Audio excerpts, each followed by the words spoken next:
Good morning, good afternoon, good evening, wherever you are and whenever you have the opportunity to join me. I'm Dr. Jan. This is Russell Institute of Learning Sidebar Education, and I am glad you are with me. Well, let me just say, ladies and gentlemen, I have not been AWOL, absent without leave. As a teacher, I have come into that time of the year as we return from our Easter spring break, where now the deadlines and targets of the end of the year start to come as if you were on a speeding train and it is flying at high speed past you. And God has been giving great opportunities to me, and I am looking forward to all that is started to come on my plate. And with that, I am a person who truly is working at balancing my life. I love God so much, but yet I know that He wants me to do what's in my rightful ability to balance. So I'm going to bed at a reasonable hour. I'm getting up. My efforts is eating well. I'm trying to walk as often as I can, and I am making every effort that stress is not part of my life. And yet there are a lot of things. And again, we need to learn somebody else's emergency is not my urgency. And so again, based upon my business background, I am making lists, I am checking them off, I'm moving things ahead, and I am staying at peace. Well, the last time we were really together, we talked about characteristics of an intentional teacher. And I want to at least honor that, because I do have people who are following me, and I feel, again, a commitment and a desire to stay where I should be in sharing, but I'm also going to take off of the plate a piece that would create in me anxiety of that I'm needing to create an episode every day. Maybe I need to start doing some other things, writing, but at this point, I am not going to put anything upon me that's going to weight me down, and yet I want to be faithful in sharing and giving encouragement to the teachers, the parents, administrators, and all of those who are trying to find and follow the way we are working at renewing education. So a couple of quick things. Characteristics of an intentional teacher. We had at least covered the first three: caring and committed, enthusiastic and engaged, curious and creative. So if you missed those, you are able to go back and you can look at some of the previous episode, and it said characteristics of intentional teachers. I think it was day 1. This will be day 2. I am not going to go in detail. I am going to read them. We will go into extra on them, and so it may even be a different title today, because there are some things that have happened this week that really I want to address. So the next 3 characteristics we are going to look at, but not in detail today, that teachers, an intentional teacher is respectful and responsive, passionate and patient, and purposeful and playful. I like all of those. However, I am, again, I keep trying to say, I don't want to be into the political arena, whether this is correct or not. However, you know what? I am finding that we are truly, education is an educational issue. And even if we as teachers don't want it to be, it is what is being made to be. So the newest thing I heard this week was just like, did you know that mathematics is, the way it is taught, is being racist?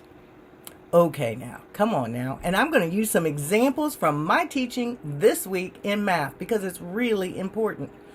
So, and I haven't read all of the details, but I'm pretty sure it was from the state of California, that they are trying to mandate or look at some type of law or new curriculum in reducing that mathematics shall not be taught and be racist and separate children. Well, okay.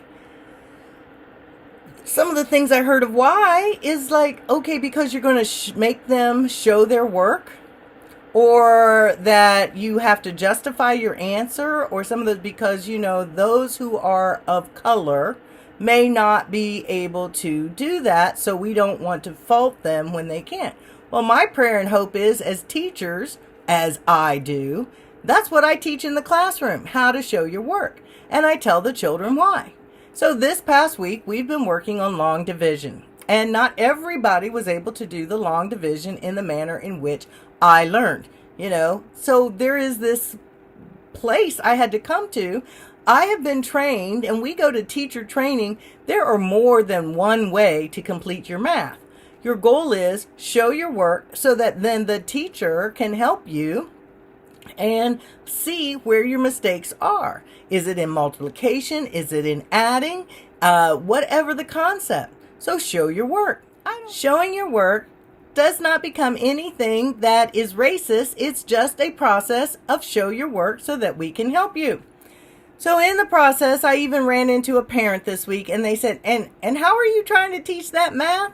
And I just was able to say to them, no, it's not the way that you and I learned how, but it is an opportunity for some students who can't do it the other way, that they can do it this way.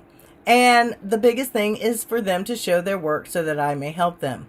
So ladies and gentlemen, I'm just really amazed. And I think I had said several weeks ago about the different things that are being taught in the public school that 10 years ago, 15 years ago, 20 years ago, they weren't there. But how did I miss that they crept back in? Am I so blind as a teacher and to what's going on? But I think that academics should just be academics. Yes, we have values. Tell the truth. Don't bully. Respect others.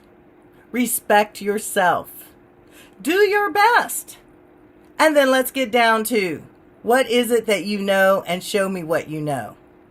And our goal should be, as educating our children, how are we going to assist our children to be independent, critical thinking adults? And what skills are we giving them? We need to be better at preparing our students to have a civil conversation, knowing that, you know what, I don't have to agree with you, but if I don't agree with you, I don't have to hate you. I can agree to disagree agreeably, decide that I'm going to sit at the table with you as long as it takes for us to put all of our ideas out there and suspend judgment, step away and come back. And now let's look at everything we've talked about and see if we can organize it into some categories that now let's talk about this area.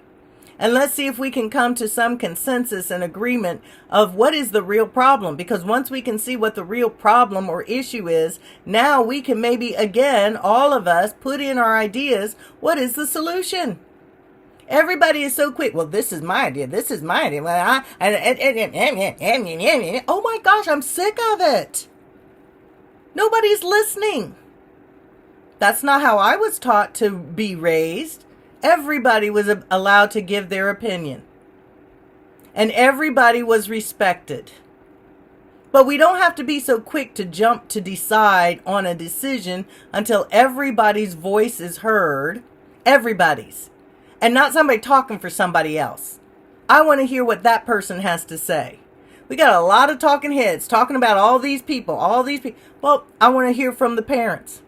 I want to hear from the kids. I want to hear from the grandmas, grandpas. I want to hear from the business people. I want to hear from them, not some other person who is the authority telling, well, this is what I think and this is what the people have said. Well, I want to hear it for myself.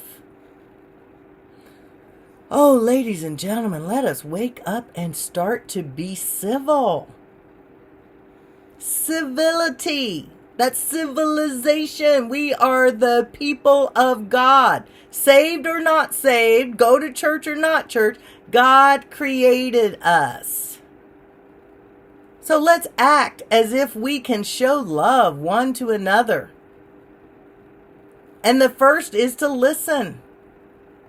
Be willing to listen before you speak. You know, my parents always said that's why you got one mouth, two ears.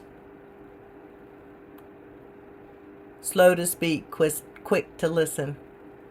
There's a lot going on out in our world that education is probably going to be a very central role in helping us to work at renewing education. There are so many children and people and family out there, they don't even have a clue of what the truth of history is, because it has been whittled away, whittled away, whittled away till now there is not much of the true history. Hey, I don't have to like the history. I don't have to agree with the history, but we need to teach all of it, both sides, every side, all sides. World history, that's my background. Social studies, history, and science. Let's see what has gone wrong in the past, what has gone right, and that let's make sure we don't repeat any errors because we just said, oh, well, I can't get this far in the textbook. And so we never get to see how it all fell apart because people took God out of their lives. I know, hey, Russell Institute of Learning is based upon godly principles. And so I speak up because I believe God needs to be the center framework, the plumb line of our education to our children, to our families, to our community. And when we put Him center, all the other is going to fall into place. Thanks for listening. Like, follow, comment, and share. I'm Dr. Jan, and this is Russell Institute of Learning Sidebar Education.